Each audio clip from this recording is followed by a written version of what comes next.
Hey guys, welcome back to another video. In this video, we're going to discuss the impact that focusing on one or two aspects of your life will have in the long run. See, guys, it's not good to be a jack of all trades. It's not good to stretch your mind and your time so thin that you can't master anything. Time is always of the essence. Time is one of your most valuable assets. So don't waste it trying to chase every dream that you envision. So you got to be focused. Focus on something that you really have a passion for. And see, the problem with focusing in the United States, and I guess in other parts of the world, is we're easily distracted. And when you're easily distracted, you assume that the activity of another person's life can be easily obtained. But that person has been working on that craft for years.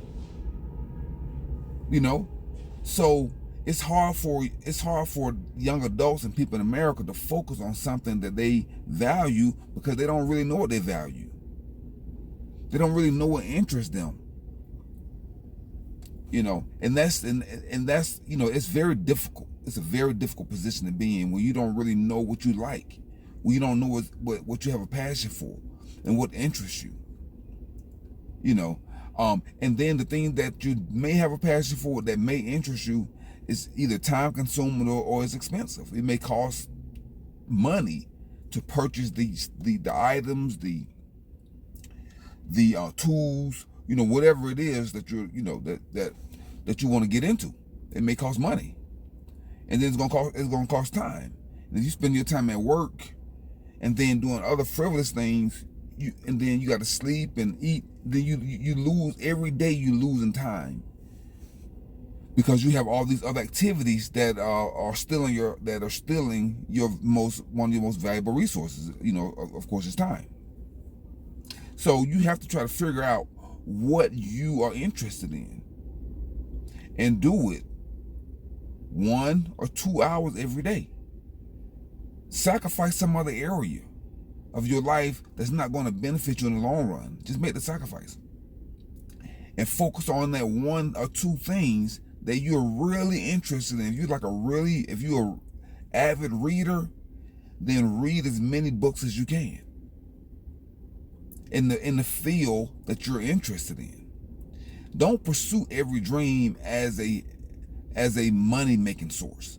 Don't try to monetize every dream or every idea or all your passions. Your passion should just be your passion, something that you enjoy doing.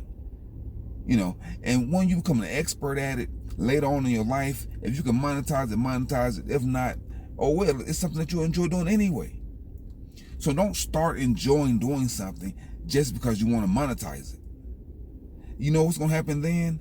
Then you're going to start to be fake. You're going to start to exaggerate. You're going to start to lie. Because that's what people do.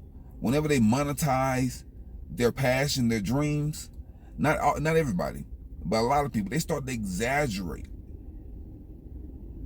and hyperbolize their passion. Which that's not necessary. But that's what people do. So try to keep anything that you want to monetize and your passion, try to keep them as separate as possible. That way you can maintain some integrity as you move forward.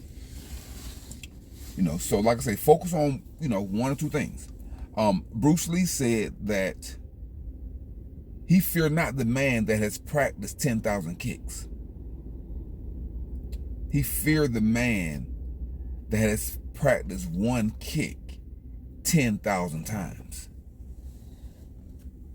Because he knew the impact of focus. It takes focus to practice something 10,000 times.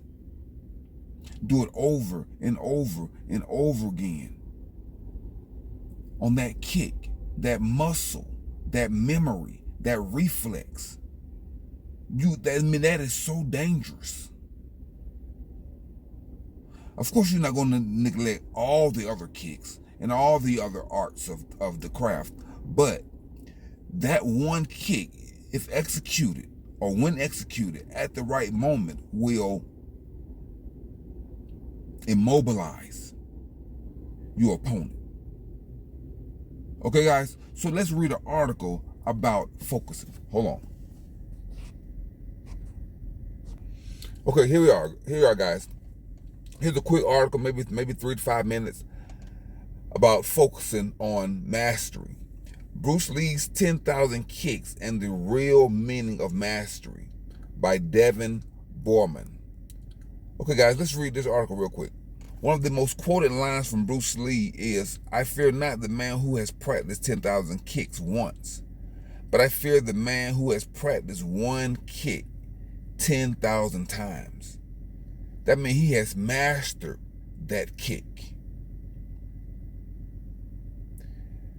Let's continue.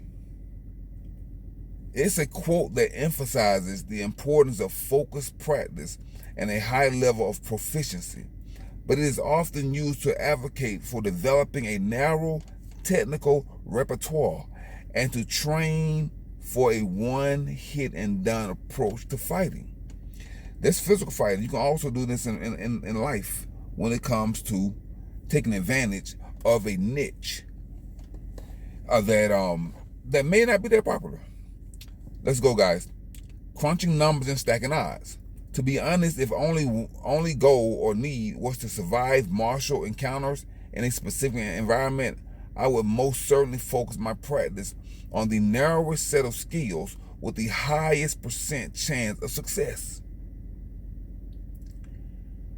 Anything outside of that subset is going to take valuable hours away from the skills that will help me live.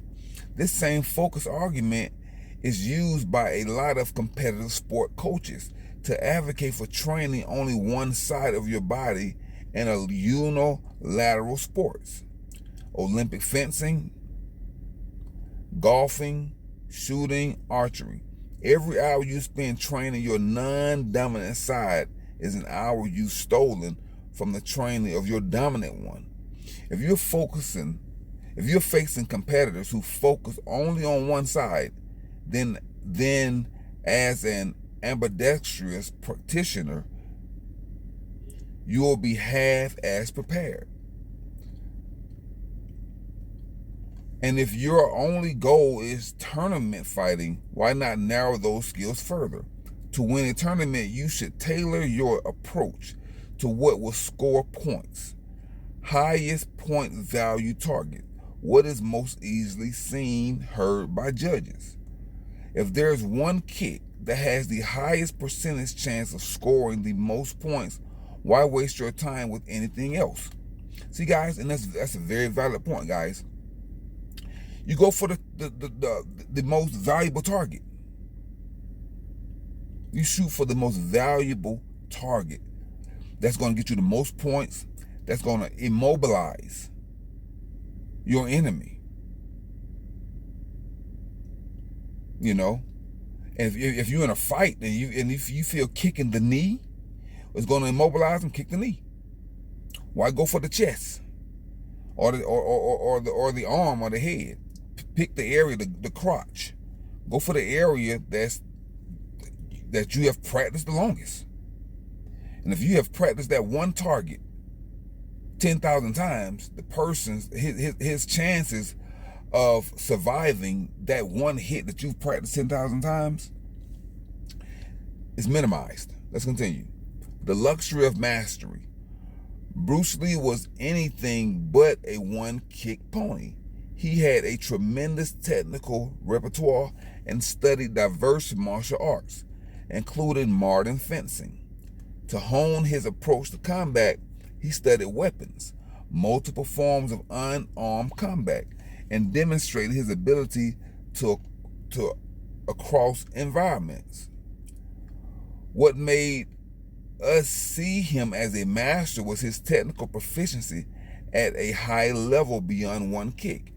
It was his ability and versatility.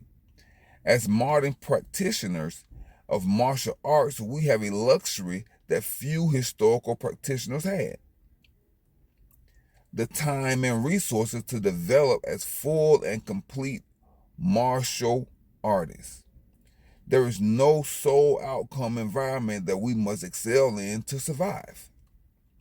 Thus, we have the room to really use martial arts to expand the capabilities of our bodies.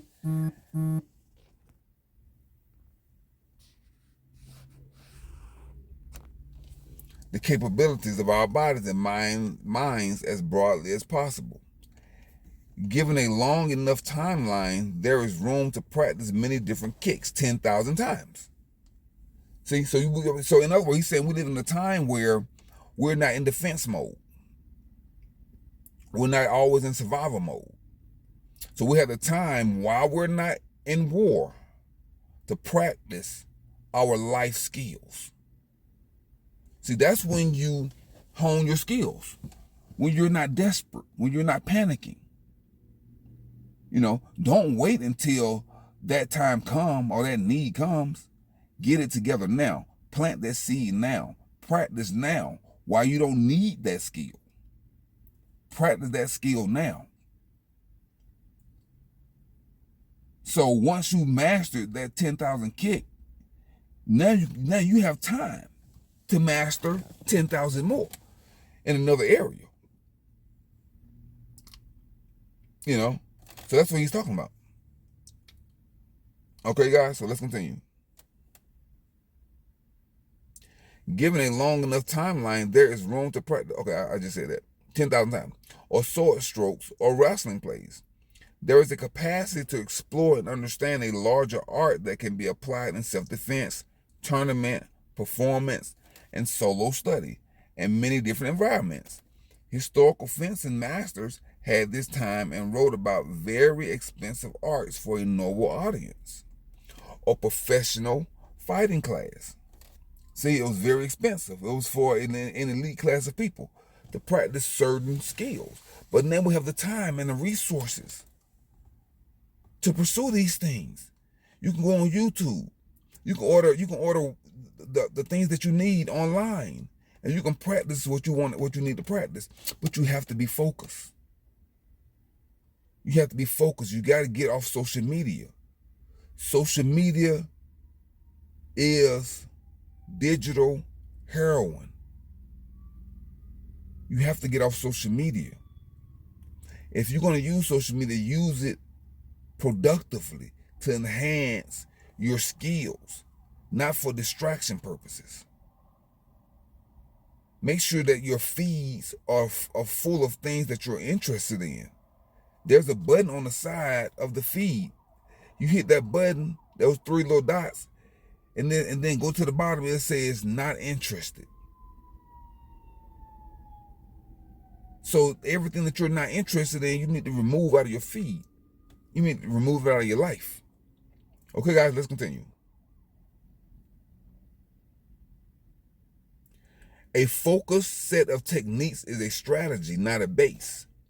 Martial art is fluid, diverse, and adaptable, and expansive. The path of mastery is not about maximizing results in one field. It's about broadening the capabilities of your mind and body as far deep as you can go. See, guys? So that's what you have to focus on. You got to focus on diving deep into one area aspect of your life.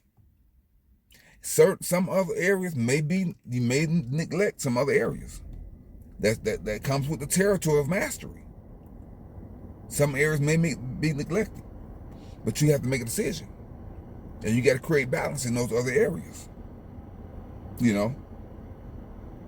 So as long as you are taking care of your bills, your family, and the things that are important, and the rest of your time is dedicated to mastering your skill set, then time will take care of everything else. Okay, guys, until next time, guys, remember to focus on that one thing or two things. Because a lot of times, once you learn one thing, other smaller areas come into play, and you learn about the other areas too. Like, it's hard to master one thing and not learn and experience other disciplines that are in the atmosphere of that main discipline. It just comes with territory. Okay, guys, until next time, guys, keep your mind clean. No distractions. Keep your life clean. Pull the weeds out of your life, guys. Empty the trash. Keep your mind clean. Keep your life clean. Keep your diet clean. Clean up your diet, guys. Keep your car clean. Keep your home clean so you can focus on the things that you want to get done. And guys, download and deploy your anti-malware software. Debug and unplug from the matrix. You got to unplug from the matrix in order to focus on your life. You can't be plugged into the matrix 24/7. And that's what social media do to a lot of people. You stay plugged into the matrix 24/7 and you can't focus on anything. Because you're always trying to get validation and get this stimuli and get your dopamine hit from social media. You're trying to live your life through social media. And you don't realize that social media is full of frauds, fakes, and counterfeits. So what are you going to be? You're going to be a fraud, a fake, or a counterfeit if you're trying to live your life through social media. Because you don't even know these people. Okay, guys? Guys, drink plenty of spring water to flush out the toxin, the chemicals, and the poison that's in the food supply. Guys, you are being poisoned. You're being micro-poisoned every day. And you really can't feel it. Because you've been hypnotized. You've been given a anesthetic shot where you don't feel that much pain. So you don't feel your body getting sick. You not feel yourself getting the disease. So you continue on because you think everything's okay, but you're not. You're sick. And since you operate in the unconscious state, you're also poisoning your children and your pets.